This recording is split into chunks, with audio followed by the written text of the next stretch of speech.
आप सब जान रहे हैं नोवेल कोरोना वायरस भारत देश के लिए महामारी का रूप ले लिया है। ऐसे में जरूरत है हम सबको एक दूसरे का साथ देने का। कोरोना वायरस की ताकत भीड़ भाड़ में और भी ज़्यादा बढ़ जाती है, इसलिए आप सबसे अपील है कृपया घरों में ही रहें। आप सभी इस खतरनाक बीमारी को हराने में शासन प्रशासन की मदद करें। इसके अलावा दूसरे राज्यों से आए हुए आगंतुकों की जानकारी टोल फ्री नंबर 104 पर जरूर दें। धन्यवाद।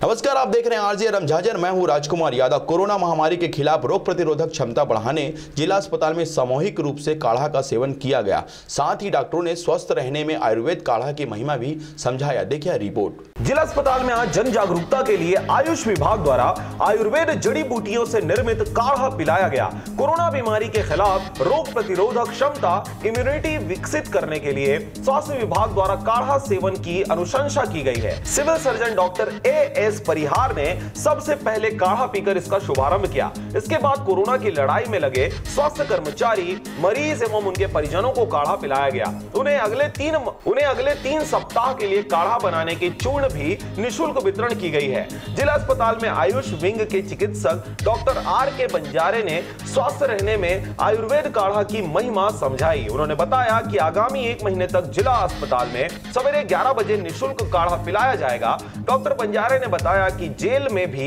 आज काढ़ा तैयार कर कैदियों को सेवन कराया गया है। उन्होंने शरीर की इम्यूनिटी बढ़ाने के लिए आयुर्वेदिक उपायों की जानकारी देते हुए प्रतिदिन गर्म पानी सेवन की सलाह भी दी है।